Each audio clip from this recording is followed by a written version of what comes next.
Recently کسی نے ایک واقعہ سنایا مجھے، بہت ہی معتبر خاتون نے جن کی بات کو میں رد نہیں کر سکتا، بہت نیک خاتون. انہوں نے بتایا کہ ان کے گھر میں کچھ بچے یا کچھ لوگ جو تھے وہ ایک گیم کھیل رہے تھے، اور وہ گیم ہے روحوں کو بلانے کی. اس کو بولتے ہیں ویجی بورڈ.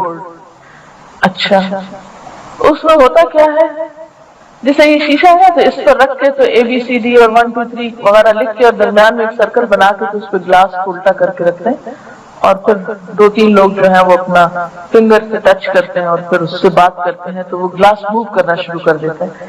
اور ان حروف کے اوپر دراصل آپ نے ہر ایک نے کھیل کھیلا ہوگا. نہیں، شکر اللہ کا کہ آپ نے وقت ضائع نہیں کیا. اللہ تعالیٰ کا خاص شکر ادا کریں جس نے آپ کو اس غلطی سے محفوظ رکھا. بہرحال اس لیے ہم اسکول میں تھے تو کسی نے ایسا ہی کیا، اور اس پہ میں نے کافی غور کیا کہ وہ موو کرتا ہے. یعنی ایک تو ہوتا نا کوئی کر رہا ہے تو آپ کہنے نہیں تم جان بوجھ کے کر رہے ہو، لیکن وہ کرتا ہے. تو میں نے مختلف لوگوں سے پوچھا، لیکن مجھے جو اس کی صحیح انٹرپریٹیشن سمجھ میں آتی ہے یہ کہ یہ جن ہوتا ہے. ٹھیک ہے، اچھا، جنات یا شیاطین یا اس طرح کی چیز ہوتے ہیں وہ اس میں آتے ہیں، کیونکہ وہ چھوٹی سے چھوٹی جگہ پر بھی سما جاتے ہیں، گھس سکتے ہیں اندر. اگر وہ دل کے اندر سما سکتے ہیں تو گلاس تو بڑی چیز. خیر، وہ کہنے لگے کہ ہمارے گھر میں یہ کچھ لوگ کر رہے تھے تو انہوں نے ایک دوسرے کی باتیں پوچھنا شروع کر دی. اچھا یہ بتائیں فلاں کی ڈیٹ آف برتھ کیا ہے؟ غیب کی خبریں پھر پوچھتے ہیں نا اسے. اچھا، اب یہ کہ وہ بہت ساری باتیں جو تھی اس میں درست نکلی، لیکن کہنے لگے کہ میرے بارے میں جو کچھ بھی پوچھا کہ وہ کچھ نہ بتا سکا. کہتی میں نے اسی وقت خاموشی سے آیت الکرسی پڑھ لی. کہتی کہ مجھے آپ کی کلاس کی وہ بات یاد آئی کہ آپ نے ایک حدیث سنائی تھی کہ جب آپ گھر سے نکلتے ہیں اور آپ پڑھتے ہیں بسم اللہ توکلت علی اللہ لا حول ولا قوت الا باللہ، تو اس سے کیا ہوتا ہے کہ ایک فرشتہ یا پکارنے والا پکارتا ہے ہدیت و کفیت و وقیت، تم ہدایت پا گئے اور کافی کر دیے گئے، یعنی اللہ کی حفاظت تمہیں کافی ہے. وہ وقیت، اور تم بچا لیے گئے، یعنی اب کوئی جن شیطان کوئی تمہیں نقصان نہیں دے سکتا. بہرحال یہاں ایک بات کی وضاحت کرتی چلی جاؤں، ایسی خبریں پوچھنا ایمان کو ضائع کرنا ہے. اس لیے کہیں میرے اس واقعے کے بتانے سے آپ گھر جا کے یہ کھیل کھیلنا نہ شروع کر دیں تو میں اس سے بری ذمہ ہوں. یہ صرف اس لیے کوٹ کیا گیا ہے کہ کبھی ہو سکتا ہے آپ سے کوئی آ کے پوچھے کہ اس کی حقیقت کیا ہے، یا یہ سچ ہے یا جھوٹ ہے، یہ کیا چیز ہے. تو اس میں عموماً ہم ایکسٹریم رویے اختیار کرتے ہیں، یا تو یہ کہتے ہیں نہیں میں تو نہیں مانتی ہے ہی کچھ نہیں، یا یہ بیٹھ جاتے ہیں اس سے حال احوال پوچھنے کے لیے اور غیب کی خبریں اور اس طرح کی باتیں. ایسی چیزوں سے جب واسطہ پیش آئے یا کوئی آپ سے آ کر پوچھے تو اس میں آپ کو معلوم ہونا چاہیے کہ جنات اور شیاطین کا ہماری زندگی میں کسی نہ کسی طرح عمل دخل ہوتا ہے. مختلف مواقع کے اذکار کرتا ہے، دعائیں پڑھتا ہے، تو اس کے جنات گرفتار رہتے ہیں، کنٹرول رہتے ہیں.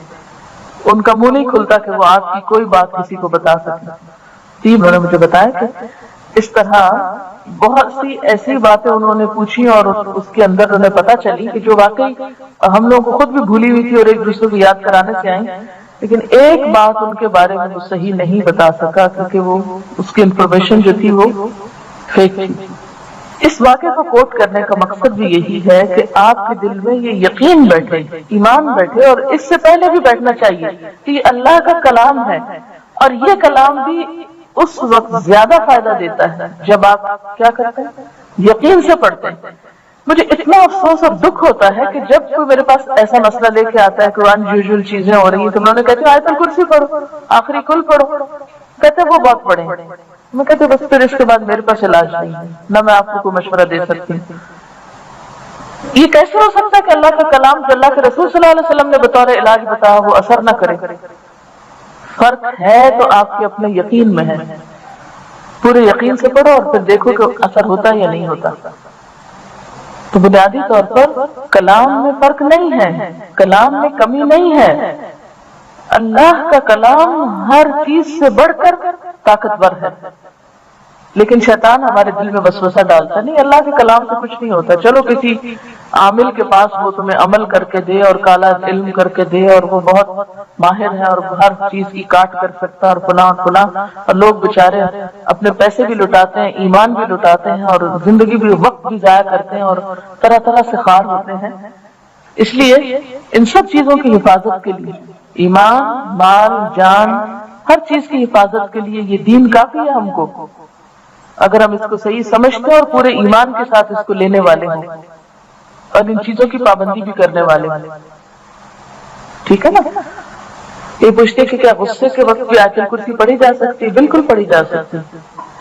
اچھا ایک اور میں ایکسپیرینس آپ کو بتاتا ہوں چھوٹا سا۔ عام طور پر ہوتا یہ کہ جہاں بہت سارے لوگ اکٹھے ہوتے ہیں وہاں پر کچھ نہ کچھ مشکلات ہوتی رہتی ہے نا، کوئی کسی سے ناراض ہو گیا، کسی کو کسی سے تکلیف پہنچ گئی، کسی کو دھکا پڑ گیا، کوئی بیمار ہو گیا، کوئی کسی وبائی بیماری کا شکار ہو گیا، کوئی روحانی اور نفسیاتی بیماری کا شکار ہو گیا۔ تو جب آپ دیکھیں 300-400 کی کلاس ہو تو وہاں کوئی نہ کوئی ایک آدھ پرسن ایسا ضرور ہوتا ہے کہ جو اس طرح کی مشکلات کا شکار ہو سکتا ہے، اور پھر اس کو دیکھ کے بعض اوقات دوسرے بھی ہونے لگتے ہیں۔ یہ بھی چھوت کے مرض کی طرح ہوتا ہے، کیونکہ ہم نفسیاتی طور پر پھر اس سے کیا کرتے ہیں، اثر قبول کر لیتے ہیں۔ میرا تو حال یہ ہے کہ اگر میں کسی کو فلو میں دیکھوں اسی لمحے مجھے کچھ ہونے لگتا ہے اندر۔ میں ویسے بھی دوسروں کے دکھ درد سے بہت محسوس کرتی ہوں، تو بیماریاں بھی عام طور پر میں کسی کو دیکھوں اس کو درد ہو رہا ہے تو لٹرلی یقین مانے کہ میرے درد کی لہریں بعض اوقات اٹھنے لگتی ہیں میرے اپنے جسم میں۔ میں کہتی ہوں مجھے تو اس حدیث پہ زیادہ ہی عمل کا موقع ملا ہے کہ مسلمان ایک جسم کی طرح ہے، اگر ایک حصہ دکھ رہا ہو تو باقی سب کو بخار ہو جاتا ہے۔ تو مجھے فزیکلی بعض اوقات ایسی فیلنگ ہوتی ہے، اور خاص طور پر فلو جیسے میں کسی کو دیکھوں تو میں ریزسٹ نہیں کر پاتی، فوراً کیچ کرتی ہوں، دیکھنا ہی کافی ہوتا ہے۔ اسی لیے جب مجھے ہوتا ہے تو میں کسی کے سامنے جانے سے گریز کرتی ہوں کہ کسی اور کو میری وجہ سے تکلیف نہ ہو۔ اسی طرح آپ نے نوٹ کیا ہوگا کہ اگر کسی کی آنکھیں خراب ہوں اور آپ ان میں جھانک لیں غور سے تو وہ معلوم نہیں کس چیز سے کو ریز ہوتی ہے، کیا ہوتا ہے، وہ ایک دم آپ اس کو کیچ کر لیتے ہیں۔ خیر اب یہ تھا کہ جب ہم نے یہ الہدا کی موجودہ اسلام آباد کی بلڈنگ بنائی تو اب مجھے بڑی فکر ہوئی کہ میں خود بھی وہاں نہیں ہوں، کیونکہ ایک دفعہ میں 2-4 سال پہلے عمرے پہ گئی، پیچھے مجھے پتا چلا کہ جی ایک بیمار ہے، دوسرا بیمار ہے، پوچھو ہے کیا، اس کو بھی جن پڑا ہوا، اس کو بھی پڑا ہوا۔ میں نے کہا اچھا خیر جب میں آتی ہوں تو میں سب کے جن نکالتی ہوں۔